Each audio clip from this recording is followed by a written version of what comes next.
చదవబడినటువంటి వాక్యాన్ని మరొకసారి చదువుదాం. యోహాను సువార్త 1వ అధ్యాయము 43వ మాటను చదువుదాం. మరునాడు ఆయన గలిలయకు వెళ్ళగోరి ఫిలిప్పును కనుగొని నన్ను వెంబడించుమని అతనితో చెప్పాను. ఫిలిప్పు గారి గురించి ఈరోజు మనము ధ్యానం చేద్దాం. కనుక ఈ చదవబడినటువంటి వాక్యంలో ఫిలిప్పు అనే మాటకు లవర్ ఆఫ్ హార్స్ అని అర్థము, గుర్రముల ప్రేమికుడు అని అర్థం ఫిలిప్పు అంటే. కాబట్టి ఫిలిప్పును మనం ఇక్కడ చూస్తున్నాం. ఈ మొదటి అధ్యాయము యోహాను సువార్త 43వ వాక్యంలో ఫిలిప్పు గారి యొక్క ఎలాగా ఫిలిప్పును దేవుడు ఆయన శిష్యుడుగా ఉండడానికి పిలిచారో దాన్ని మనం ఇక్కడ చూస్తున్నాం. కనుక ఫిలిప్పును ఆయన గలిలయకు వెళ్ళగోరినప్పుడు ఫిలిప్పు కనపడ్డాడంట. ఫిలిప్పు కనబడిన తర్వాత ఫిలిప్పును ఆయన పిలిచాడు. ఏమన్నారు? నన్ను వెంబడించుము అని చెప్పారు.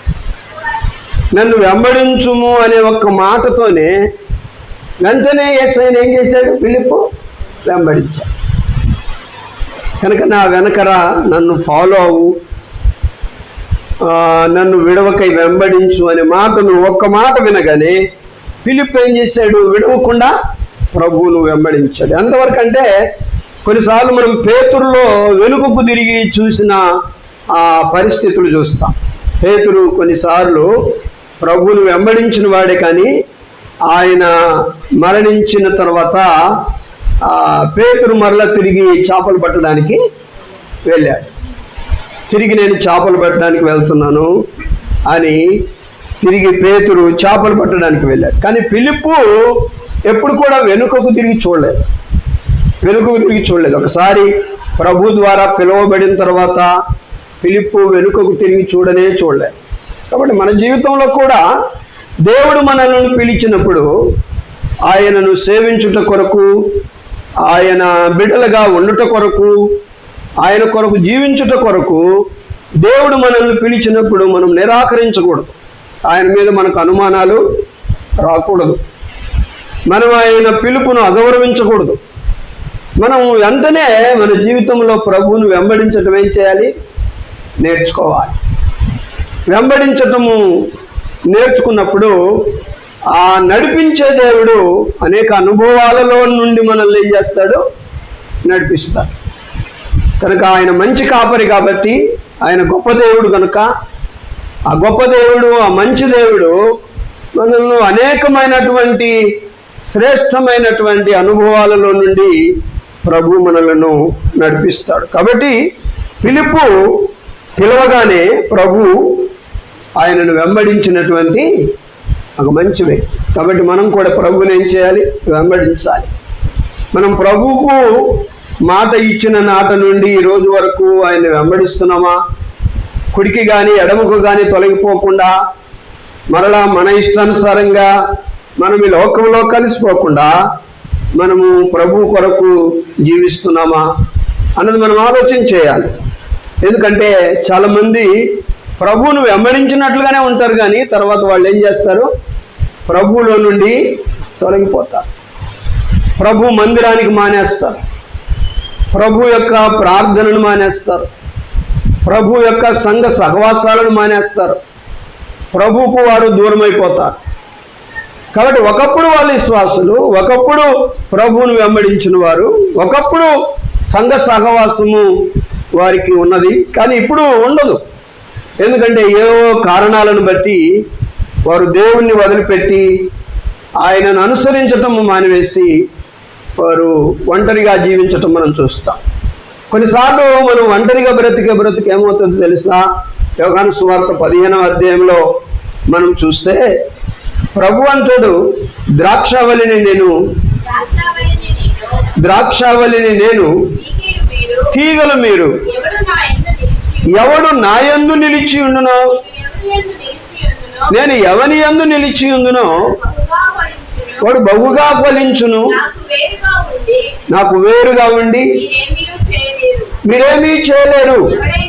ఎవడైనాను ఉండని ఎడల తీగవలే బయట పారవేయబడి ఏమవుతారు? కనుక ఆయనలో మనం లేకపోతే, ఆయనతో మనం లేకపోతే మన జీవితం ఎండిపోతుంది. అక్కడ రెండు మాటలు వాడబడ్డాయి, మీరేమీ చేయలేరు. నాకు దూరంగా ఉండి మీరేమీ చేయలేరు. రెండవది, నాకు వేరుగా ఉండి మీరు ఎండిపోతారు. నాకు వేరుగా ఉంటే ఏమవుతారు? ఎండిపోతారు. కనుక నాతో మీకు స్నేహం ఉండదు, నాలోని జీవము మీకు ఉండదు, నాతో మీకు సహవాసం ఉండదు. కాబట్టి మీరేమీ చేయలేరు. ఇటు ఆర్థికీయంగా మనం ఎన్ని ప్రయత్నాలు చేసినా ఏం చేయలేము. ఇటు మానసికంగా మనకు సంతోషం ఉండదు. ప్రభువులో కూడా మనం ఎదగం. కాబట్టి మనం ఏమీ చేయలేము. పైగా మనం ఎండిపోతాం. అంటే క్రీస్తులో మనం చచ్చిపోతాం, మనం బ్రతకం. అందుకొరకు దేవుని పిల్లమైన మనము ఆయనతో ఉండాలి, ఆయనలో ఉండాలి, ఆయనను వెంబడించాలి. ఆయన పిలిచిన ఆ పిలుపు ఉన్నతమైన పిలుపు కనుక ఆ పిలుపుకు మనము లోబడి ఏం చేయాలి? నడుచుకోవాలి. నడుచుకున్నప్పుడు ఆ ప్రియ ప్రభు యొక్క అనుభవాలు మనము నేర్చుకుంటాము, ఆయన చూపిస్తారు. అబ్రహామును కూడా ఆయన పిలిచాడు. 12వ అధ్యాయం ఆదికాండంలో అబ్రహామును మొదటి వాక్యంలో ఆయన పిలిచాడు. యెహోవా నీవు లేచి నీ దేశము నుండి, నీ బంధువుల యొద్ద నుండి, నీ తండ్రి ఇంటి నుండి బయలుదేరి, అది పిలుపు అన్నమాట. That is call of Abraham. కాబట్టి అబ్రహాము యొక్క పిలుపు, మరి దేవుడు అతన్ని పిలిచాడు. కనుక పిలవగానే అబ్రహాం 4వ వాక్యంలో మనం చూస్తే యెహోవా అతనితో చెప్పిన ప్రకారము అబ్రహాము పిలుపుకు ఏమయ్యాడు? విధేయుడయ్యాడు. అబ్రహాం పిలుపుకు విధేయుడయ్యాడు. ఏ దేశానికి వెళ్ళాలో తెలియలేదు, అది ముందుగా చూసుకోలేదు. ఆ దేశ ప్రజలు ఎలాగుంటారో తెలియదు, అక్కడ మంచి నీరావరి ఉందో లేదో తెలియదు, పొలాలు ఎలాగున్నాయో తెలియదు, తనకు సహకారులు ఎవరన్నా అక్కడ ఉన్నారో లేదో తెలియదు, ఏమీ తెలియదు. అంత కూడా విశ్వాసం మీద, తనను పిలిచిన దేవుని మీద నమ్మకంతో అబ్రహాం ఏం చేశాడంటే ఆ పిలుపుకు లోబడి ప్రభువుతో కూడా వెళ్ళినట్లు మనం చూస్తున్నాం. ఆయన చెప్పిన దేశానికి వెళ్ళినట్లు మనం చూస్తున్నాం. కాబట్టి మనము విధేయులమై లోబడి ప్రభు పిలుపుకు మనము లోబడి వెళ్ళినట్లయితే ఆయన అనుభవాలు మనం చూస్తాం.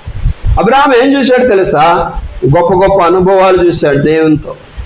అబ్రహాముకు దేవునితో ఉన్న అనుభవము మనకు చాలా మందికి తక్కువ. అబ్రహాము దేవుణ్ణి చూసినటువంటి వాడు, అబ్రహాము దేవుని చేత ఆశీర్వదించబడిన వాడు, అబ్రహాము దేవునితో మాట్లాడినవాడు. అబ్రహాం నిజంగా 13వ అధ్యాయంలో మనం చూస్తే ఆయన చేత ఆశీర్వదించబడ్డవాడు అబ్రహాం. కనుక ఏ కొరత లేకుండా సమృద్ధిగా దీవించబడ్డవాడు అబ్రహాము. వెండి బంగారము పశువులు కలిగి బహుధనవంతుడై ఉండదు. అక్కడి నుంచి ఏమైనా తెచ్చాడంటే ఏమి లేదు. కనుక అబ్రహాముకు వెండి బంగారము ధనము కలిగి, పశువులు కలిగి, దాసులు కలిగి ఎంత ధనవంతుడట? బహుధనవంతుడు. బహుధనవంతుడుగా అబ్రహాం ఆశీర్వదించబడ్డాడంటే పిలిచిన దేవుని పిలుపుకు లోబడినందున, పిలిచిన దేవుని పిలుపుకు లోబడి ఆయన్ను అనుసరించి, ఆయనను వెంబడించి, ఆయన మాటకు విధేయుడైనందున అబ్రహాం ఏం చేశాడంట? దీవించబడ్డాడట. అబ్రహాం దీవించబడ్డాడు. కనుక అబ్రహాము అనుభవాలు చెబుతున్నాను నేను, అతడు దీవెన పొందిన అనుభవం. తర్వాత అబ్రహాము 18వ అధ్యాయం మనం చూస్తే ఆదికాండంలో 18వ అధ్యాయంలో ఎండవేళ గుడారం దగ్గర అబ్రహాము కూర్చొని ఉన్నప్పుడు యెహోవా అతనికి కనబడెను. అతడు కన్నులెత్తి చూచినప్పుడు 3 మనుషులు అతని ఎదుట నిలబడి ఉండిరి. అతడు వారిని చూచి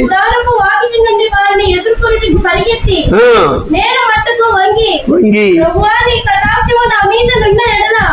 ఇప్పుడు నీ దాసుని దాటిపోవద్దు, నేను కొంచెము నీళ్లు తెప్పించదను, దయచేసి కాళ్ళు కలుపుకుని ఈ చెట్టు కింద అలసట తీసుకుని. కాబట్టి అబ్రహాము దేవునిని చూసినటువంటి అనుభవం కనుక కొన్నిసార్లు పిలిచినవాడు కనబడకపోతే, పిలిచినవాడు మరి ఆయన మాట విని మనం వచ్చినప్పుడు ఒమ్ము చేస్తే, నష్టపరిస్తే మనల్ని ఏం ప్రయోజనం?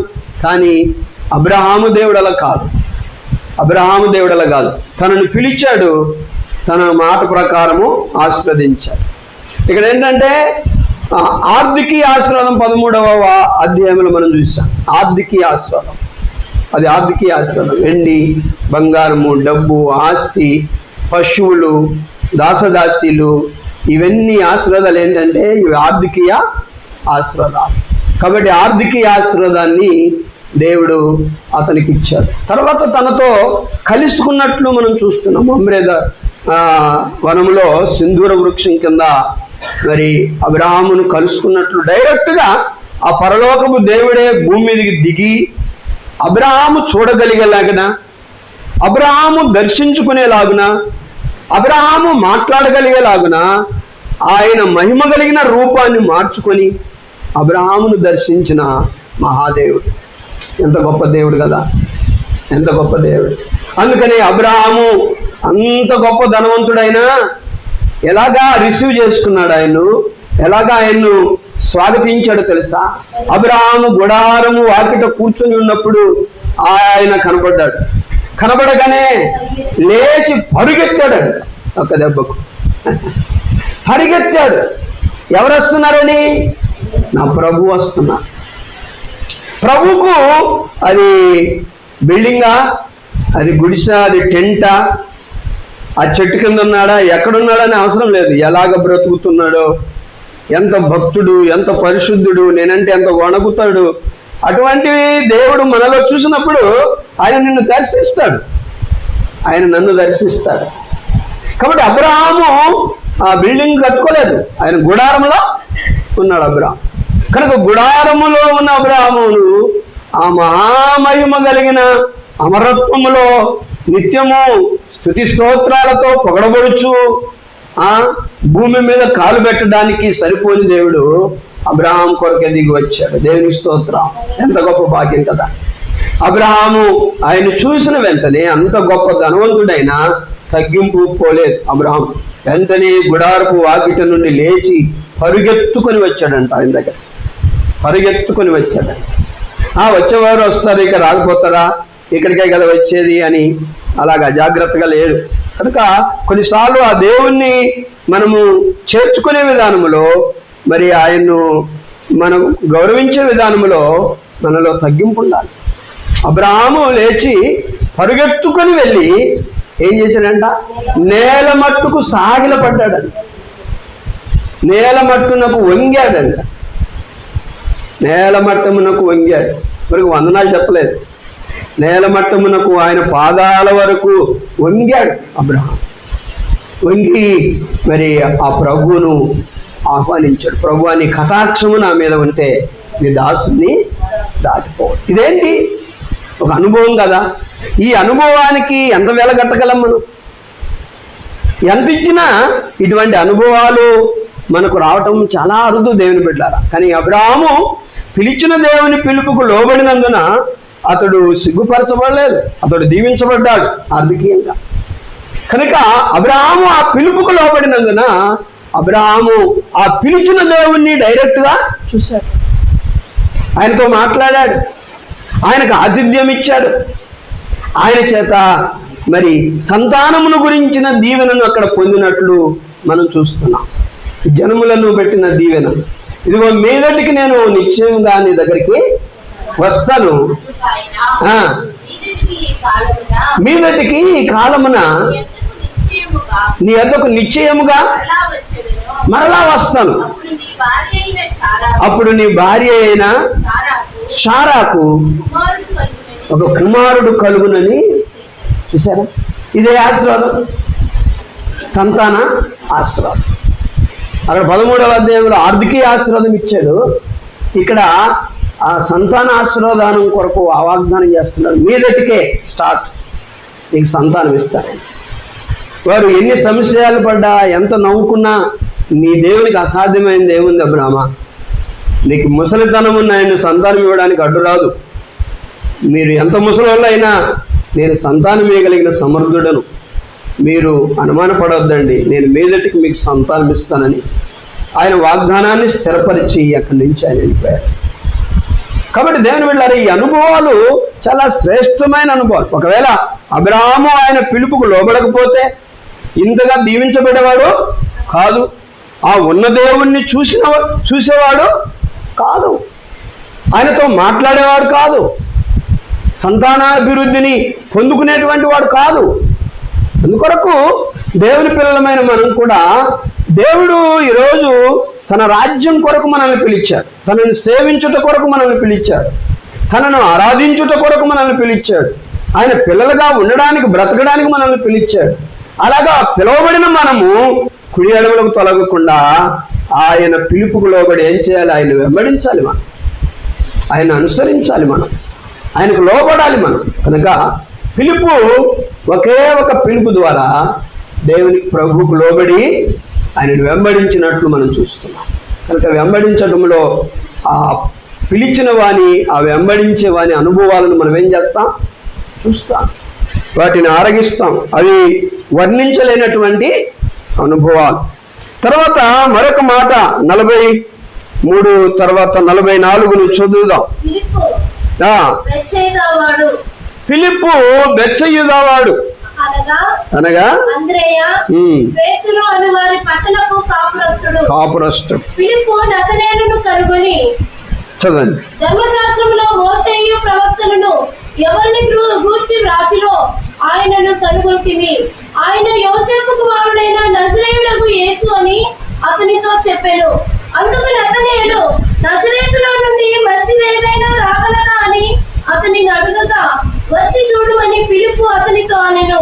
కాబట్టి ఇక్కడ రెండవ గుణం, ఒకటి ఫిలిప్పుకు దేవుడు పిలవగానే వెంబడించి ఆయనను అనుసరించి ఆయనతో కూడా ఉండే ఆ అనుభవం ఉంది, అది మొదటిది. రెండవది, నతనయేలుకు క్రీస్తును గురించి, తనను ఎవరైతే పిలిచారో, తను ఎవరినైతే వెంబడిస్తున్నాడో ఆ క్రీస్తును గురించి ఫిలిప్పు నతనయేలుకు ఏం చేశాడు? చెప్పాడు. నతనయేలుకు చెప్పాడు. ఈరోజున మనలో ఒక దైవం ఉన్నాడు, ఆయనే యేసయ్య. ఆయన అసమానుడు, ఆయన మాటలు ఆయన మనలో ఉండి మనలను నడిపించుచున్న దేవుడు. ఈయన మన ఇంటికి పరిమితి కాదు, ఆయన వాక్యం మనకు మాత్రమే పరిమితి కాదు. మనలో ఆయన ఉంచిన వాక్యాన్ని, మనలో ఆయన చేసిన కార్యాలను, ఆయన గురించి మనం ఇతరులకు ఏం చేయాలి? చెప్పాలి. ఫిలిప్పులో ఆ గుణం ఉంది. తను వెంబడించిన యేసును, తను అనుభవించిన యేసును ఇతరులకు చెప్పకుండా ఉండలేకపోయాడు ఫిలిప్. ఇతరులకు ప్రకటించకుండా ఉండలేకపోయాడు. చాలామంది మేము ఈరోజు కాలేజీలో పనిచేస్తున్నాం, ఆఫీసుల్లో పనిచేస్తున్నాం, ఏదో ఒక విధంగా ప్రభువుని గురించి మనం వారికి ఏం చేయాలి? తెలియచేసే పిల్లలుగా, ఎక్కడున్నా క్రీస్తు కొరకు సాక్షులమై ఉండే పిల్లలుగా మనం ఎదగాలి. చాలామంది అనుకుంటారు, క్రీస్తుని గురించి చెప్తే నాకు సిగ్గవుతుందా అని అనుకుంటారు. పౌలు అంటాడు, సువార్తను గురించి నేను సిగ్గుపడేవాడను కాను అంటాడు. సువార్త గురించి మనం ఎప్పుడు కూడా సిగ్గుపడకూడదు. నిన్ను సిగ్గుపరిచే దేవుడు కాదు ఆయన. నువ్వు నమ్మిన దేవుణ్ణి, మీరు అనుసరిస్తున్న వాక్యాన్ని, మిమ్మల్ని పిలిచిన దేవుని గురించి తెలియని వారికి మీరేం చేయాలి? ఏదో ఒక సందర్భంలో ఆయనను పరిచయం చేయాలి. ఇక్కడ ఫిలిప్పు నతనయేలుకు పరిచయం చేస్తున్నారు. ఇదిగో ధర్మశాస్త్రంలో ప్రవక్తలు ఎవరిని గురించి ప్రవచించారో, ఎవరి గురించి వ్రాయబడిందో ఆయన నేను చూశాను అంటున్నారు. నేను చూశాను, ఆయన యేసేపు కుమారుడు. కాబట్టి ఆయనే ఆ ధర్మశాస్త్రమందు ప్రవక్తలు ప్రవచించబడినటువంటి ఆయనే యేసు అని నతానియేలుకు చెప్పాడు. నతానియేలు దాన్ని చిన్న చూపు చూశాడు. ఇప్పుడు నతానియేలుకు ఏమని చెప్పాడు ఫిలిప్పు? యేసు గురించి చెప్పాడు. ఆ ప్రవక్తలు మరి మన పితరులు ధర్మశాస్త్రంలో ఎవరి గురించి అయితే రాశారో ఆయన్ని చూశానన్నాడు. మరి ఆయన గురించి మాట్లాడాలి. కానీ నతానియేలు చెప్పిన మాట ఏంటి? నజరేతులో నుండి మంచిది ఏదైనా రాగలదా అంటారు. ఎందుకు ఆ మాట వాడాడు? నజరేతు గురించి వాడాడు. నజరేతులో నుండి మంచిది ఏదైనా రాగలదా? ఎందుకంటే దేవుని బిడ్డారా, నజరేతు చిన్న చూపు చూడబడింది చాలా. అది ఒక చిన్న గ్రామము, అందులో పెద్ద చదువరులు ఉండరు, అందులో చెప్పుకోదగినటువంటి గొప్ప గొప్ప భవనాలు ఏముండవు, అక్కడ నాగరికత లేని ప్రజలు. కాబట్టి దాని గురించి చెప్పుకోగలిగినంత మంచిదేది లేదు. ఆ ఊరు అలాగుంది, ఆ ఊరి ప్రజలు అలాగా ఉన్నారు. మనము ఈ మధ్య నాగరికత, మన పితరులకు ముందు పోతే చాలా మంది వారి వస్త్రధారణ వేరే, వారు బ్రతికిన బ్రతుకులు వేరే, రకరకాలుగా మనము చూస్తూ ఉంటాం. ఇప్పుడు మన జనరేషన్ వచ్చేసరికి మనం కొద్దిగా చదువుకొని కొన్ని పనులు చేసుకుంటూ కొద్దిగా నాగరికతగా మనం ఏం చేస్తున్నాం? పెరుగుతూ ఉన్నాం. అది దేవుడిచ్చినటువంటి కృప. కాబట్టి ఆ కాలంలో నజరేతులో ఉన్న ప్రజలు ఏమంత చెప్పుకోదగిన ప్రజలు కాదు. నజరేతు గురించి అనుకోవటమే అనవసరము అన్నటువంటి భావన ఉండేది. అందును బట్టే నతానియేలు అంటాడు, నజరేతులో నుండి ఈయన పెరిగాడు. ఎక్కడ పెరిగాడు? యేసయ్య నజరేతులో పెరిగాడు. అందుకని ఈయనకు ఒక పేరు పెట్టారు. ఏమని? నజరేయుడు. నజరేయుడు. ఆ గురిటివాడు కూడా ఇదే పేరు పెట్టి పిలిచాడు. నజరేయుడమైన యేసు, దావీదు కుమారుడా నజరేయుడమైన యేసు అని పిలిచాడు ఈ గురిటివాడు కూడా. కాబట్టి ఆయన నజరేతు అనే ఊరిలో పెరిగినందున నజరేయుడు అని. కాబట్టి నజరేతులో పెరిగిన ఆయన గురించి ఏం చెబుతావు? ఆ ఊరి గురించే అనుకోవటం అనవసరం, ఆ ఊరి ప్రజలే గురించి అనుకోవటం అనవసరం. కాబట్టి నజరేతుల నుండి మంచిది ఏదైనా రాగలదా? ఎందుకు చెబుతున్నావు నజరేతు గురించి అని ఆ మాటలను కొట్టేశాడు నతానియేలు. కాబట్టి అప్పుడు ఫిలిప్ అన్నాడు, వచ్చి చూడు, నువ్వు వచ్చి చూడు. ఆ నజరేతుల నుండి వచ్చిన ఆయన ఎలాంటి వాడో నువ్వు వచ్చి చూడు అని ఆ నతానియేలును యేసయ్య దగ్గరికి నడిపించిన వాడు ఎవరు అంటే ఫిలిప్పే. దేవుని స్తోత్ర. ఆ రీతిగా దేవుని పిల్లమైన మనం కూడా ఈ మహాగణుణ్ణి, మహోన్నతుణ్ణి, ఈ సర్వశక్తుని ఒక అనేకులకు పరిచయం చేసి వారిని యేసుక్రీస్తు ప్రభు దగ్గరికి మనం ఏం చేయాలి? నడిపించే బిడ్డలుగా ఉండాలి. కనుక రెండవ గుణం ఏంటి అంటే ఫిలిప్పులో ఏ గుణం అంటే తను వెంబడించిన యేసును, తను అనుభవించుచున్న యేసును ఇతరులకు పరిచయము చేశాడు, ఇతరులకు ప్రకటించాడు. కాబట్టి ఆ గుణం మనకు ఉండాలి. ఈరోజు యవనస్తులైనా ఏదో ఒక విధంగా వారి యొక్క కుటుంబాల గురించి మాట్లాడుతూ, వారి ఆరోగ్యాల గురించి మాట్లాడుతూ, వారి వ్యక్తిగత జీవితాల గురించి, యేసయ్యను తెలియని వారి గురించి మనం మాట్లాడుతూ ఏదో ఒక విధంగా యేసయ్యను గురించి వారికి ఏం చేయాలి? మనం పరిచయం చేయాలి.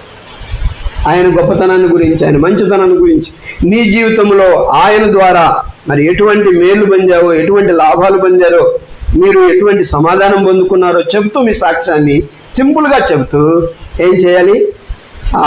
ఆ క్రీస్తును, నీలో ఉన్న దేవుణ్ణి, మీలో ఉంచిన వాక్యాన్ని వారికి పరిచయం చేయాలి. అలా చేసి వారిని ప్రభు దగ్గరికి తీసుకురావాలి. కాబట్టి దేవుని పిల్లలైనటువంటి మనము అదందరం కూడా అలా చేయాలి.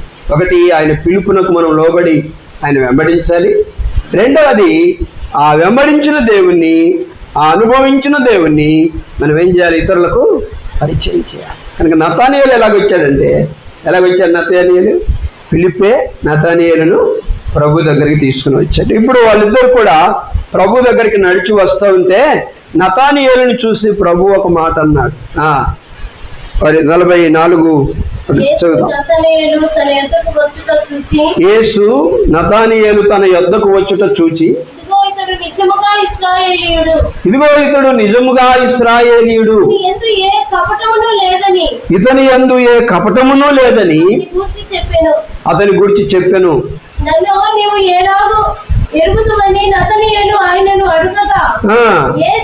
యేసు పిలుపు నిన్ను పిలువక మునిపే అంజూరపు చెట్టు కింద ఉన్నప్పుడే నిన్ను చూసినని అతనితో చెప్పాను. కాబట్టి ఒక చిన్న చూపు ఉంది క్రీస్తును బట్టి నతానియేలుకు. ఎందుకు నజరేతులో నుండి వచ్చాడు కాబట్టి ఏమంత తెలిసినోడు కాదు, మంచి జ్ఞాని కాదు, చెప్పుకోదగిన మనిషి కాదు అని అనుకుంటూ ఏదో స్నేహితుడు పిలుపు చెప్పాడు కాబట్టి వెళ్దాం చూద్దాం ఎలాగుంటాడో అని అనుమానపడుతూ వస్తూ ఉంటే యేసయ్య ఒక ఆశ్చర్యకరమైన మాట నతానియేలు గురించి చెప్పాడు. ఏమన్నాడు? ఇతడు నిజముగా ఇశ్రాయేలీయుడు అన్నాడు. ఇతడు నిజముగా ఇశ్రాయేలీయుడు. ఎందుకంటే ధర్మశాస్త్రాన్ని తూచా తప్పకుండా అనుసరిస్తున్నటువంటి వాడు. ఇతడు నిజముగా ఇశ్రాయేలీయుడు అని మరి చెప్పినప్పుడు నతానియేలుకు ఆశ్చర్యం వేసింది. నా గురించి తెలియకుండా, ఎప్పుడూ పరిచయం లేకుండా నాలో ఉన్న విషయాలైనా ఎలా చెబుతున్నాడు? అప్పుడు గురించి యేసు గురించి ఆలోచించడం మొదలుపెట్టాడు.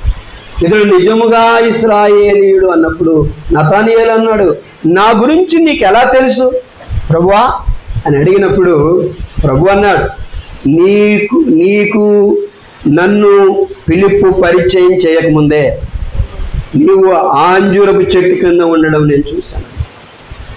ఎంత ఆశ్చర్యం! ఏ అంజూరపు చెట్టు కింద ఉన్నాడో మరి, ఏ అంజూరపు చెట్టు కింద ఉన్నాడో తెలియదు, కానీ నీకు నన్ను గురించి పిలుపు పరిచయం చేయకముందు నువ్వు అనుకుంటున్నావు నేను నజరేతులో నుండి వచ్చాను, నాలో ఏ మంచితనం ఉంది, నేను నజరేయుడను కనుక నేనంత చెప్పుకోదగిన మనిషిని కాదు అని నన్ను చిన్న చూపు చూస్తున్నావని ప్రభు అనుకొని నీ భవిష్యత్తు నాకు తెలుసు. నువ్వు ఆ అంజూరపు చెట్టు కింద ఉన్నప్పుడే నిన్ను నేను చూస్తాను. ఈరోజు నిన్ను నన్ను అందరినీ చూసేవాడు ఒకడున్నాడు, ఆయనే నజరేయుడైన యేసయ్య.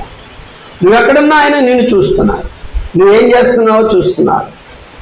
ఈరోజు నన్ను చూడలేదు, నేను చేసే ఎవరికి తెలియదు, నేను చూసే ఎవరికి తెలియదు, నా నడవడిక నా పడక నడక ఎవరికి తెలియదని నువ్వు అనుకుంటున్నావు.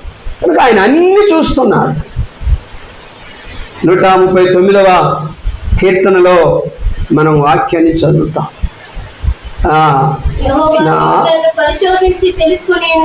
నీ ఆత్మ యొద్ద నుండి పరిశోధించి తెలుసుకొని ఉన్నావు, నేను కూర్చుండుట నేను లేచుట నీకు తెలియను, నాకు తలంపు పుట్టక మునిపే నీవు నా మనస్సు గ్రహించుచున్నావు, నా నడకను నా పడక కూడా నీవు పరిశీలన చేశావు, నా క్రియలన్నీ నీకు బాగా తెలుసు ప్రభువా. మాట నా నాలుకకు రాకమునిపే అది నీకు పూర్తిగా తెలిసి ఉన్నది. వెనుక ముందు నన్ను నీవు కాబట్టి ఆయనకు తెలియకుండా మనం ఏం చేయగలం?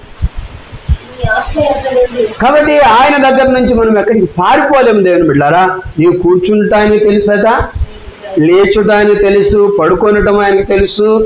నీవు ఈ రోజున ఏ టయానికి ఏం మాట్లాడుతావో కూడా మనం మాట్లాడక మునిపే మన మాటలు మన ఆలోచనలు అన్ని కూడా ప్రభుకేమో బాగా తెలుసు. ఆయన నుంచి తప్పించుకుంటావు. నీ భార్యకు నువ్వు మోసం చేయొచ్చు, నీ పిల్లలకు నువ్వు మోసం చేయొచ్చు, నీ తల్లిదండ్రులకు నువ్వు మోసం చేయొచ్చు, నీ భర్తకు నువ్వు మోసం చేయొచ్చు. కాబట్టి నన్ను ఎవరు చూడలేదు, అమ్మాయి బతికిపోయాను, సీక్రెట్గా బలి చేస్తున్నాను, నేను చాలా తెలివైన దాన్ని తెలివైన వాడిని అని మనం అనుకోవచ్చు. కానీ నిన్నొకరు చూస్తున్నారు. సామెతల గ్రంథం 15:3 సామెతల గ్రంథంలో యెహోవా కన్నులు ప్రతి స్థలము మీదనున్నవి, చెడ్డవారిని మంచివారిని అవి చూస్తూ ఉన్నాయి. నువ్వు ఎలాగే ఏం చేస్తున్నావో చూస్తున్నాయి, నువ్వు ఎక్కడ తిరుగుతున్నావో చూస్తున్నాయి. కాబట్టి నతానియేలుకు అంటున్నాడు ఆశ్చర్యంగా, ఇంతవరకు నా గురించి చెప్పిన వాళ్ళు ఎవరు కూడా లేరు, మరి నా గురించి నీకే తెలుసు ప్రభువా. ప్రభు అంటున్నాడు, నన్ను గూర్చి నువ్వు మనసులో చిన్న చూపు చూస్తున్నావు కదా నతానియేలు, నేను నజరేతులో పెరిగానని, నజరేతు నుండి మంచిదేదైనా రాగలదని నన్ను గురించి చిన్న చూపు చూస్తున్నావు కదా. నేను నీ గురించి చెప్తాను చూడు. నీవు ధర్మశాస్త్రానుసారంగా నడుస్తున్నావు కాబట్టి నీవు మంచి ఇశ్రాయేలీయుడవే. కనుక ఇంకోటి ఏంటంటే, నీ యందు ఏ కపటము లేదు. ఎలా తెలుసు ప్రభు నీకు నా గురించి? నీకు ఎలా తెలుసు?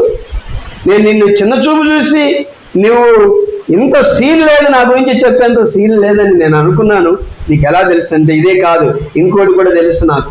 ఏంటి అంటే, నీవు ఆ అంజూరపు చెట్టు కింద కూర్చున్నప్పుడు నేను నిన్ను చూశాను. ఆయనకు అన్నీ తెలుసు. నీకు నాకు తెలియనివి ఎన్నో బోలులు ఉన్నాయి. కాబట్టి ఈరోజు ప్రభువుకు మరుగై మనం ఏం కూడా చేయలేము దేవుని బిడ్డ. ఆయన అన్నీ ఎరిగినవాడు. కాబట్టి అప్పుడు ఆశ్చర్యం వేసింది నతానీయేలు. నిజంగా ఈయన మెస్సయ్య, నిజంగా ఈయన యేసయ్య. ఈయన ప్రవక్తలు ప్రవచించినటువంటి ఆ ప్రవక్త ప్రవచనానుసారమైన వాడే అని ప్రభువునప్పుడు నతానీయేలు మెచ్చుకొని ఆయన వెంబడించినట్టు మనం చూస్తున్నాం. ఈ రోజున దేవుని బిడ్డవైన నీవు కూడా ఇతరులను పిలుపు వలె క్రీస్తుకి ఏం చేయాలి? పరిచయం చేయాలి. ఇతరులను యేసుక్రీస్తు ప్రభు దగ్గరికి ఏం చేయాలి? నడిపించాలి. మనం ఆలోచన చేసుకుంటే ఈరోజు మన క్రైస్తవ అనుభవము లేకపోతే ఎక్స్పీరియన్స్ చాలా పెద్దది. 30, 40, 50 సంవత్సరాలు మనం నమ్ముకొని ఉంటాం. 20 సంవత్సరాలు ఎవరినైనా మనం నడిపించామా? క్రీస్తు దగ్గరికి నడిపించామా ఎవరినైనా? మన కుటుంబం ద్వారా ఎవరైనా వచ్చారా క్రీస్తులోనికి? మన ద్వారా ఎవరైనా క్రీస్తులోనికి వచ్చారా? మనము ఏ పనిలో ఉన్నా క్రీస్తు గురించి చెప్పే పనిలో, ఆయన పరిచయం చేసే పనిలో మనం ఎప్పుడు కూడా మర్చిపోకూడదు. ఆ పనిలో ఉండాలి. ఏదో ఒక విధంగా క్రీస్తుని గురించి మనం వారికి తెలియచేయాలి. మీకు తెలుసా, మనము రాజుల గ్రంథంలో చూస్తాం, యూదా దేశంలో నుండి ఒక చిన్నదాన్ని తీసుకుని వెళ్ళారు. రాజుల గ్రంథం 2వ రాజుల గ్రంథం 5వ అధ్యాయం 1వ వాక్యం చూద్దాం. సిరియా రాజు నయమాన్ అని ఒకడు ఉంటాడు.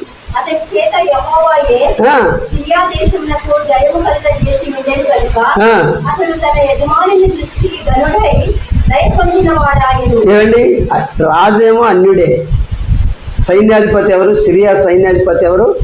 అన్యుడే, ప్రభువును ఎరగని వాడే. కానీ యుద్ధాలలో జయం ఎవరిస్తున్నారు?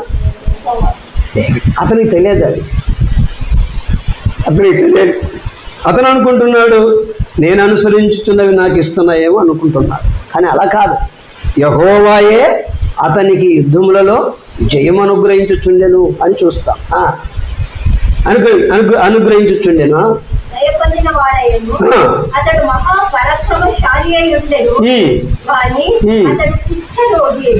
సిరియనులు గుంపులుగా బయలుదేరి ఇశ్రాయేలు దేశం మీదకి పోయి ఉండేది. వారక్షత నుండి ఒక చిన్నదాన్ని చెరకొని చేయగా అది నయమాను భార్యకు పరిచారం చేయుచుండెను. అది శృంగంలో ఉన్న ప్రవక్త దగ్గర నా ఏలిన వాడు ఉండవలెనని నేనెంతో కోరుతున్నాను.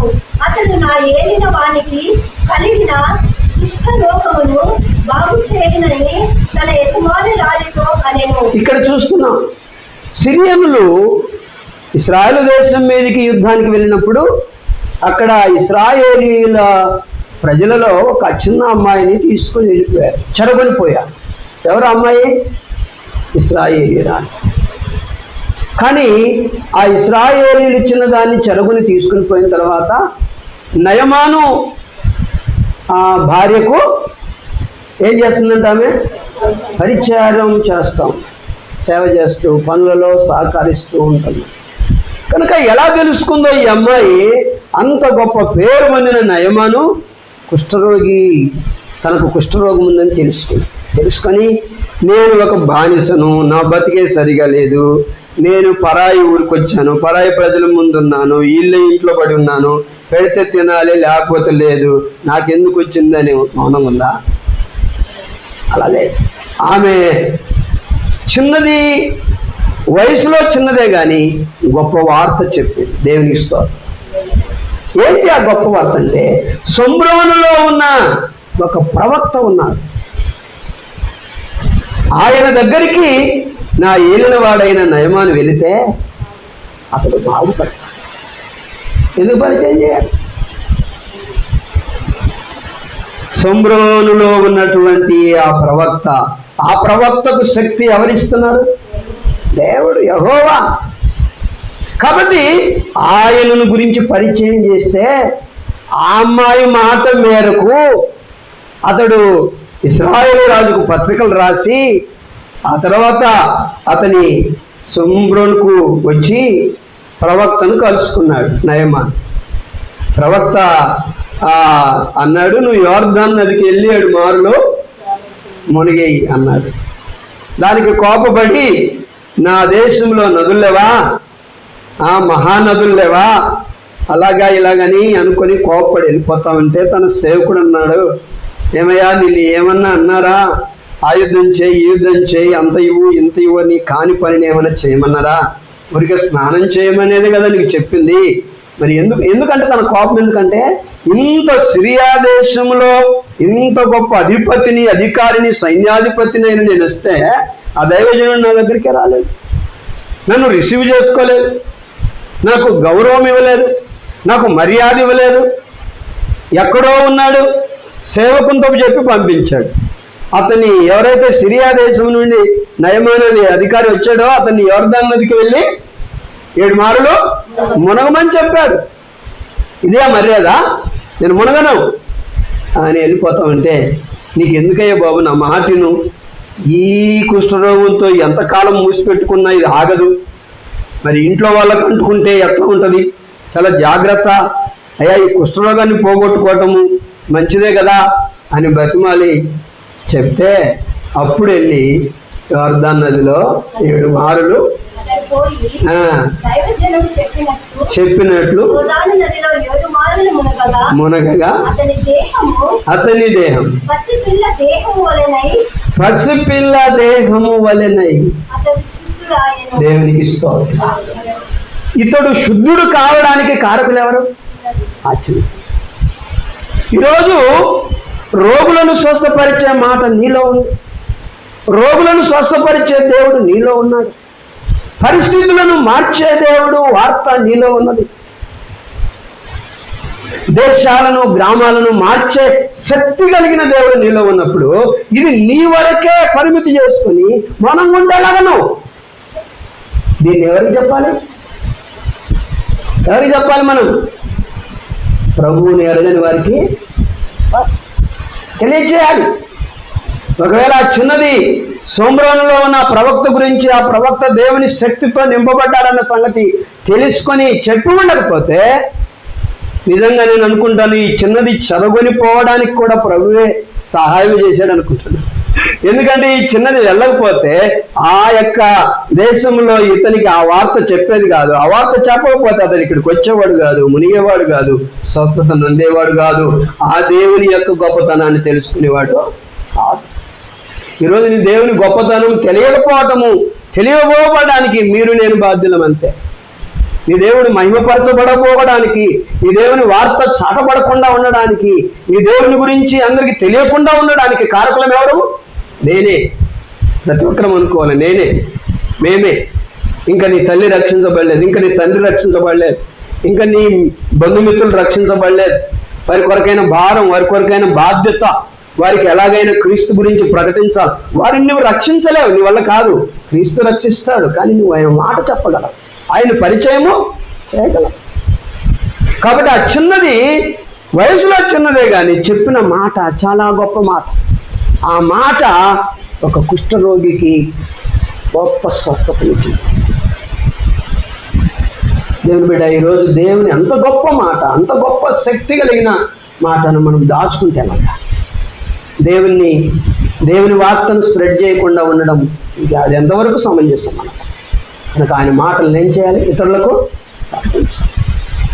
అనేకులను ప్రభు దగ్గరికి మనము పిలుపులా చేశాడు.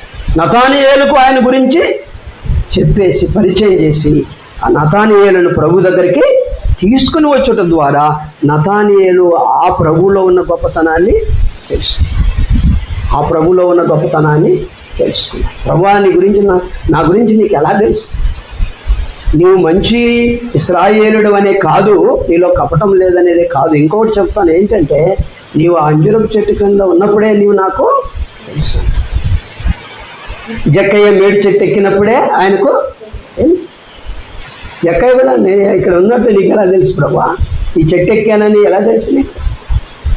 చూడండి, జక్కయ్య యేసు కొరకు రావటం, ఆయన చూడాలన్న ఆశ కలిగి ఉండడము, కనబడనందువలన మేడి చెట్టు ఎక్కటము, ఆ మేడి చెట్టు క్రిందికి ప్రభు రావటము, ప్రభు జక్కయ్యను పిలవటము, జక్కయ్య ఇంటికి వెళ్ళటము. చూడండి ఎలాగుందో అంతా. జక్కయ్యకి చాలా సంతోషం వేసింది. ఈ పొట్టోళ్ళ ఇంటికి ఎవరు వస్తారు, ఈ పాపి ఇంటికి ఎవరు వస్తారు, ఈ బలహీనుని ఇంటికి ఎవరు వస్తారు అని మనసులో అనుకున్నాను ప్రభువా. మనసులో అనుకుంటేనే ప్రత్యక్షమైన దేవుడు. దేవునికి స్తోత్రం. నేను చూడలేనేమో, నా చేత కాదేమని అనుకున్నాను, కానీ నాకు అందుబాటులో ఎవరు అడ్డు లేకుండా ముఖాముఖిగా నిన్ను చూడడానికి నాకు కృపనిచ్చావు. దిగిరా జక్కయ్య, త్వరగా దిగిరా, నేడు నేను నీ ఇంట ఉండవలసి ఉన్నది అని చెప్పి ప్రభు జక్కయ్య ఇంటికి వెళ్ళి ఆ జక్కయ్య ఇంట్లో కూసేపే ఉన్నాడు. వెంటనే జక్కయ్య మార్పు చెందినట్టు చూస్తున్నాడు. ఇదిగో ఇతడును అబ్రహాము కుమారుడే, ఎందుకనగా నేడు ఇంటికి రక్షణ వచ్చి ఉన్నది. అంత ఆశ్చర్యం. అందుకనే జక్కయ్య అన్నాడు, ప్రభువా, నేను ఎవరి వద్దనైనను దేనినైనాను అన్యాయంగా తీసుకుంటే అతనికి 4 గంటలు ఇస్తాను. ఇదిగో ప్రభువా, నా ఆస్తిలో సగం భాగం పేదలకు ఇస్తాను. ఇది అంతరంగంలో నుండి కలిగిన మార్పు. అన్యాయంగా తీసుకున్నది, అక్రమంగా తీసుకున్నది. ఈరోజు మోసముతో, అన్యాయంగా, దొంగతనంగా మనము అక్కడ ఇక్కడ ఏది ఎవరి వస్తువును తీసుకోకూడదు. ఒకవేళ తీసుకుంటే వారికి మనం ఏం చేయాలి? ఇచ్చేయాలి. ఒకరిది మనం తీసుకోకూడదు.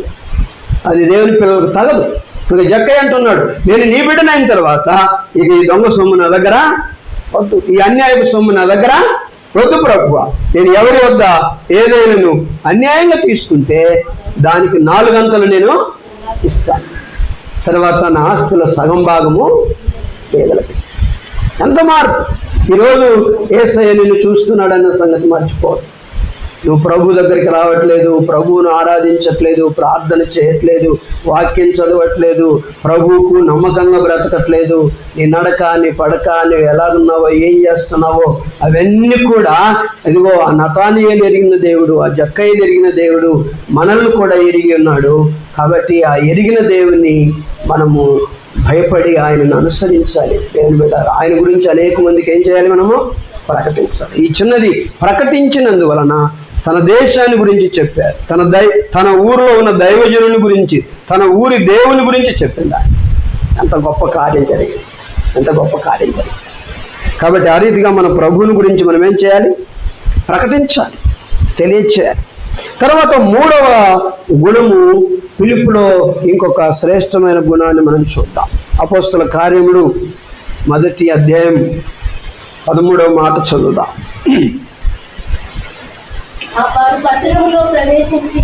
వారు పట్టణములో ప్రవేశించి తాము బస చేయుచుండిన మేడగదిలోనికి ఎక్కిపోయి వారెవరనగా పేతురు, యోహాను, యాకోబు, ఆంద్రేయ, ఫిలిప్పు, తోమా,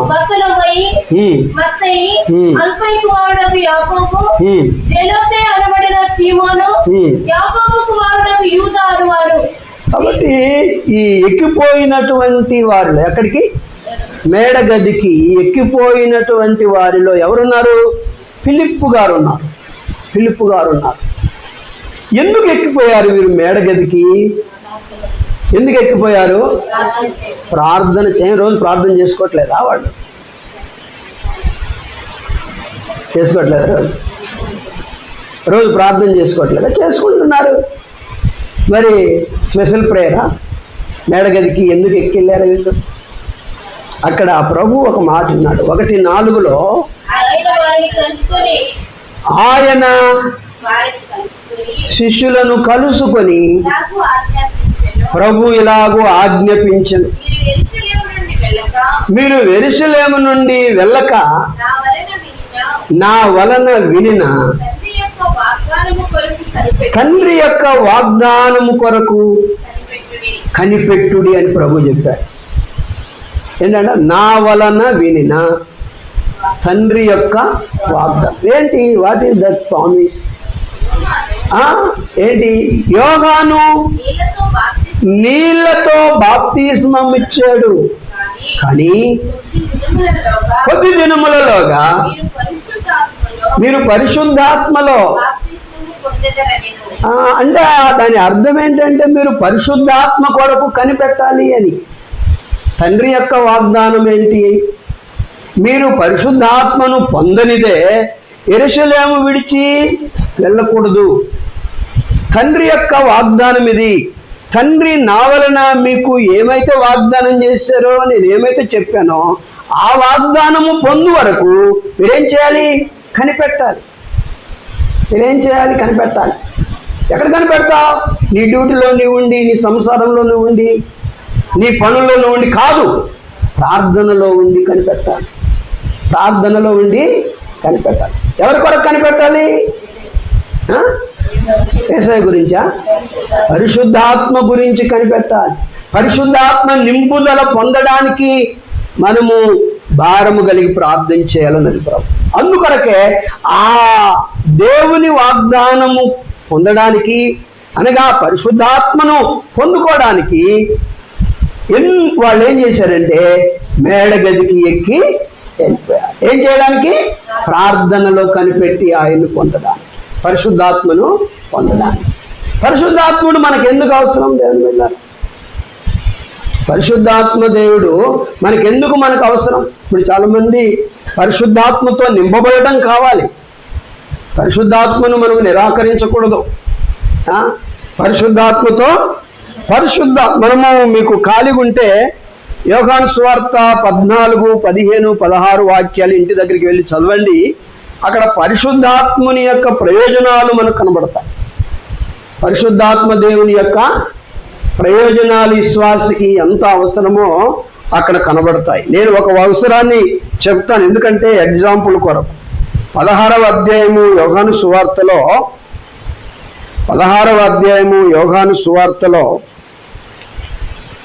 ఒక మాటను మనము చదువుదాం. 13వ వాక్యాన్ని చదవండి. సత్య స్వరూపి అయిన ఆత్మ వచ్చినప్పుడు మిమ్మును సర్వ సత్యములోనికి నడిపించు. తనంతట తానే ఏమీయూ బోధింపక వేటిని వినును వాటిని బోధించి సంభవింపబోవు సంగతులను మీకు తెలియజేయును. ఇక్కడ 3 సంగతులు పరిశుద్ధాత్మ దేవుడు మనకు తెలియజేస్తాడని మనకు రాయబడి. ఒకటి, సర్వ సత్యములోనికి మిమ్ములను, అసత్యములో మిమ్మల్ని ఉంచడు. మనకు కొన్నిసార్లు సత్యమేంటో అసత్యమేంటో తెలియకపోతే సత్యమే సత్యం అనుకుంటాం, అసత్యమే సత్యం అనుకుంటాం, అక్కడే ఉంటాం. కాబట్టి పరిశుద్ధాత్మ దేవుడు మనకు అనుగ్రహించబడిన తర్వాత ఆయన మంచి ఉపదేశకుడు, టీచరు, తెలిసినవాడు, బోధకుడు కాబట్టి సత్యమేదో అసత్యమేదో ఆయనకు తెలుసు గనక ఆ దేవుడు ఏం చేస్తాడంటే సత్యములోనికి మనల్ని నడిపిస్తాడు. నిజమైన ట్రూత్ ఏదో, నిజమైన సత్యమేదో ఆ సత్యాన్ని మనకు తెలియజేసి ఆ సత్యములోనికి మనల్ని ఏం చేస్తాడు? పరిశుద్ధాత్ముడు నడిపిస్తాడు. రెండవది ఏం చేస్తాడు? సర్వమును మనకు ఏం చేస్తాడు? బోధిస్తాడు, తెలియజేస్తాడు. తర్వాత సంభవింపబోయేవి, ఫ్యూచర్లో ఏం జరగబోతుందో. ఇప్పుడు మీ కుటుంబం గురించి ఏం జరుగుతుందో తెలియదు, మీ బిడ్డల భవిష్యత్తు ఎలాగుంటుందో తెలియదు, మన పనులలో, మన చదువుల్లో మనం ఎలాగుంటామో తెలియదు, పెళ్ళవుతుందో తెలియదు పిల్లలకు, మరి ఎలాగుందో పరిస్థితులు తెలియవు. అవన్నీ మన కన్నులకు ఏమైంది? మరుగై ఉన్నాయి. కానీ పరిశుద్ధాత్మ దేవుడు ఎప్పుడైతే వస్తాడో మన జీవితంలోనికి, ఆయన మన జీవితంలో సంభవించబోయే వాటిని మనకు ముందుగానే ఏం చేస్తాడు? తెలియజేస్తాడు. కాబట్టి సంభవించబోయే వాటిని ముందుగానే ప్రభు మనకు తెలియజేస్తాడు. కాబట్టి పరిశుద్ధాత్మ ఇది కాదు, ఇంకా కోకొల్లలుగా ఉన్నాయి. మీకు ఇంకొక వాక్యం యెషయా గ్రంథం 11వ అధ్యాయంలో 1-2 వాక్యాలు చదవండి. యెషయా గ్రంథం నుండి చిగురు పుట్టును, వాని వేరుల నుండి అంకురము ఎదిగి ఫలించును. యెహోవా ఆత్మ జ్ఞాన వివేకములకు ఆధారముకు ఆత్మ, ఆలోచన బలములకు ఆధారముకు ఆత్మ, తెలివిని యెహోవా ఎడల భయభక్తులను పుట్టించు ఆత్మ అతని మీద నిలుచు. కాబట్టి ఆత్మ 6 రకాలుగా మనకు ఉపయోగకరంగా ఇక్కడ ఉన్నట్లు మనం చూస్తున్నాం. ఒకటి, జ్ఞాన వివేకములకు ఆధారమగు ఆత్మ, ఆలోచన బలములకు ఆధారమగు ఆత్మ, తెలివిని యెహోవా యందలి భయభక్తులను పుట్టించే ఆత్మ. ఆత్మ వలన ఎన్ని ప్రయోజనాలు చాలా ఉన్నాయి బైబిల్ గ్రంథంలో, చాలా ఉన్నాయి. అందుకొరకే ఏం చేయాలంటే ఆ ప్రయోజనకారకుడైన కార్య అయిన ఆ పరిశుద్ధాత్మ అనే ఆ తండ్రి వాగ్దానమును మీరు పొందే వరకు యెరూషలేమును విడిచిపెట్టి మీరు వెళ్ళకూడదు అని చెప్పిన మాటకు లోబడి ఫిలిప్పు వారు వారితో పాటు ఏం చేశాడు? మేడగదికి ఎక్కి వెళ్ళి. ఎందుకు మేడగదికి ఎక్కి వెళ్ళటంలో ఉద్దేశం ఏంటి? నేను పరిశుద్ధాత్మను పొందుకోవాలి, పరిశుద్ధాత్మ చేత నేను నింపబడాలి, తండ్రి వాగ్దానాన్ని నేను అనుభవించాలి, ఆయన బలము కావాలి, ఆయన వివేకం కావాలి, ఆయన జ్ఞానం కావాలి, సంభవించబోయే నేను తెలుసుకోవాలి అని ఆ పరిశుద్ధాత్మను పొందడానికి ఎంతో ఆసక్తి గలవాడై దేవుని బిడ్డలారా మేడగదికి వారితో కూడా ఎక్కి వెళ్ళిన ఫిలిప్పును మనం చూస్తాం. కనుక ఈ దినమున నీవు నేను పరిశుద్ధాత్మ కొరకు ఆశపడుతున్నామా? పరిశుద్ధాత్మను పొందుకోవాలన్న తపన మనకుందా? పరిశుద్ధాత్మ కొరకు వేచి ఉండి మనం ప్రార్థన చేస్తున్నామా?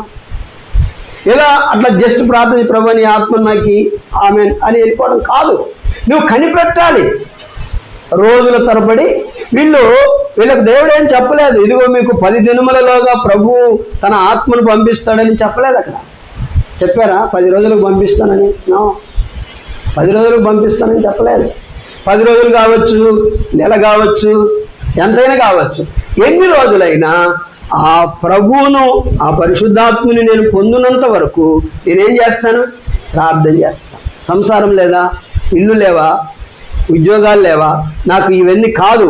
నేను పరిశుద్ధాత్మను పొందుకోవాలి. నేను పరిశుద్ధాత్మను పొందుకునే వరకు పరిశుద్ధాత్మ దేవుడు ఏం చేస్తాడంటే ఎండిపోయిన చెట్టును చిగురించినట్లు మన బ్రతుకులను చిగురింపజేస్తాడు ఆయన. దేవుని స్తోత్రం. మన బ్రతుకులను ఆశీర్వదింపజేస్తాడు ఆయన పరిశుద్ధాత్ముడు. కాబట్టి ఈరోజు నేను చిగురించలేకుండా ఎందుకున్నానంటే మన జీవితంలో రాంగ్ డిసిషన్స్ తీసుకుంటుంటాం, రాంగ్ మార్గాలలో నడుస్తుంటాం, రాంగ్ మాటలు మాట్లాడుతుంటాం, రాంగ్ ఆలోచనలు తీసుకుంటుంటాం. ఎందుకంటే పరిశుద్ధాత్ముడు లేడు కనుక మనకు తెలియజేయడానికి ఎవరు లేరు. అందుకని ఆయన మనలో ఉన్నప్పుడు దేవుని బిడ్డలారా ఆయన్ని ఎలాగుంటాడు మనలో? మనం ఆయన పొందుకున్నప్పుడే ఆయన మనలో ఉంటాడు. కాబట్టి ఆయన మనకు ఉపదేశిస్తాడు, మనల్ని సత్యంలోనికి నడిపిస్తాడు, మనకు జరగబోయే వాటిని తెలియజేస్తాడు. అందుకొరకు ఏం చేయాలి? పరిశుద్ధాత్మ దేవుని కొరకు మనం ఏం చేయాలి? కనిపెట్టాలి. ఎలా కనిపెట్టాలి? ప్రార్థనతో మనం కనిపెట్టాలి. కాబట్టి ఫిలిప్పుకు ఆ తపన ఉంది, ఆ ఆకలి ఉంది, ఆ ఆశ ఉంది. ఏ ఆశ? పరిశుద్ధాత్మ నేను పొందుకోవాలి, పరిశుద్ధాత్మ నేను పొందుకోవాలి, పరిశుద్ధాత్మ నేను అనుభవించాలి, పరిశుద్ధాత్మ చేత నేను నింపబడాలి అని ఆ యొక్క తపన కలిగిన వాడై వారితో కూడా తన శారీరక పనులన్నిటిని కూడా వదిలేసేసి మరి కొన్ని దినములు ప్రార్థన చేయడానికి వెళ్ళినట్టు మనం చూస్తున్నాం. వారు కరెక్ట్గా 10 రోజులు ప్రార్థన చేశారు. 2వ అధ్యాయంలో 1వ వాక్యం అపోస్తల కార్యంలో మనం చూసినప్పుడు అందరూ ఒక చోట కూడి ఉండిరి. అప్పుడు వేగముగా వీచు బలమైన గాలి వంటి ఒక ధ్వని ఆకాశము నుండి అకస్మాత్తుగా వారు కూర్చుండి ఉన్న ఇల్లంతయు నిండెను. మరియు అగ్ని జ్వాలల వంటి నాలుకలు విభాగింపబడినట్టుగా వారికి కనబడి వారిలో ఒక్కొక్కరి మీద రాలగా అందరూ పరిశుద్ధాత్మతో నిండిన వారై ఆ ఆత్మ వారికి వాక్శక్తి అనుగ్రహించిన కొలది అన్య భాషలతో మాట్లాడసాగిరి. కాబట్టి ఏమైంది? బలమైన గాలి ఎక్కడి నుండి వచ్చింది? గాలి ఆకాశము నుండి వచ్చింది, పైనుండి వచ్చిన గాలి. పైనుండి అంటే గాలులు కొంతవరకే ఉంటాయి. స్పేస్కు మనం వెళ్తే అక్కడ గాలి ఉండదు. అక్కడ గాలి ఉండదు. ఈ గాలి కాదు, ఇది మన కొరకు, చెట్ల కొరకు, ఏమండి, ఇది మన కొరకు, చెట్ల కొరకు, పక్షుల కొరకు ఇవ్వబడిన గాలి. ఈ గాలి లేకపోతే ఇక్కడ మనం బ్రతకలేం. కానీ ఈ గాలి కాదు, ఇక్కడ మన కొరకు ఇవ్వబడిన ఈ గాలి కాదు, వచ్చింది పైనుండి వచ్చింది ఆ గాలి. అది పరిశుద్ధాత్మకు సాదృశ్యం. ఆ గాలి బలమైన గాలి వచ్చి ఆ గాలి ఎలా మారిందంట? అగ్నిగా మారింది. అగ్ని జ్వాలలుగా మారి ఆ ప్రార్థన చేసే వారందరి మీద అది చీలిపోయి నాలుకలుగా విభాగింపబడి ఒక్కొక్కరి మీద వ్రాలిందంట. అప్పుడు వారందరూ కూడా దేవుని శక్తితో ఏం చేయబడ్డారు? నింపబడ్డారు. దేవుని శక్తితో. ఆ అనుభవం కావాలి మనకు. ఆ పరిశుద్ధాత్మ శక్తితో నింపబడే అనుభవం కావాలి మనకు. పొందుకున్నామంటే పర్లేదు, నో ప్రాబ్లం. ఇప్పుడు పరిశుద్ధాత్మతో నింపబడి ఉన్నామంటే నో, నైస్, బాగుంది, మంచిది. కానీ నాకు ఇంకా డౌట్గా ఉందండి, నేను పరిశుద్ధాత్మతో నింపబడాలి అనే ఆశ కలిగిన వారు ఉన్నప్పుడు ఏం చేయాలి? మనం కూడా ఫిలిప్పు గారి వల్ల ఏం చేయాలి? ఆశ కలిగి ప్రభు ఆత్మ కొరకు ప్రార్థించాలి. అంటే 3 విషయాలు మనం ధ్యానం చేయాలి. ఒకటి, దేవుడు అతనిని నన్ను వెంబడించు అని చెప్పగానే ఫిలిప్పు ప్రభువును వెంబడించాడు. ఆయన పిలుపుకు లోబడ్డాడు. రెండవది, అతను ఎవరినైతే వెంబడించాడో, ఎవరినైతే అనుభవించాడో ఆ ప్రభు రుచులను ఇతరులకు పరిచయం చేశాడు, ప్రకటించాడు. ఎవరిని తీసుకుని వచ్చాడు ప్రభు దగ్గరికి? నతానియేలును ప్రభు దగ్గరికి తీసుకుని వచ్చాడు. నతానియేలు కూడా ఆ ప్రభువులో ఉన్న గొప్ప శ్రేష్టతను చూసి ఆశ్చర్యపడ్డాడు. ఈరోజు ప్రభు దగ్గరికి ఎవరినైనా తీసుకుని రాకపోతే ప్రభులో ఉన్న గొప్పతనం ఎవరికి తెలుస్తుంది? అది నా డ్యూటీ. అది. మూడవది, అతడు పరిశుద్ధాత్మను పొందినట్లు ఆ యొక్క మేడ గదిలోనికి ఎక్కిపోయిన వారిలో ఒకడు. ఆయన పరిశుద్ధాత్మ శక్తితో నింపబడ్డాడు. 3 విషయాలు మనం ధ్యానించాలి. కాబట్టి ఇలాంటి పిలుపు వలె మనం కూడా ఏం చేయాలి? ప్రభువును వెంబడించుదాం, వెనుకకు తిరగకుండా ఇతరులకు ప్రభువుని గురించి పరిచయం చేద్దాం. మూడవదిగా పరిశుద్ధాత్మ కొరకు కనిపెడదాం, ఎదురు చూద్దాం, ప్రార్థన చేద్దాం, పట్టుదలగా ఆయన్ని పొందుకుందాం. పొందుకుంటే పర్వాలేదు, పొందకపోతే ప్రార్థన చేద్దాం. అలాంటి అనుభవాన్ని మనం కలిగి ఉన్నాం. అలాంటి కృప దేవుడు మనకు అనుగ్రహించును గాక. ఆమేన్.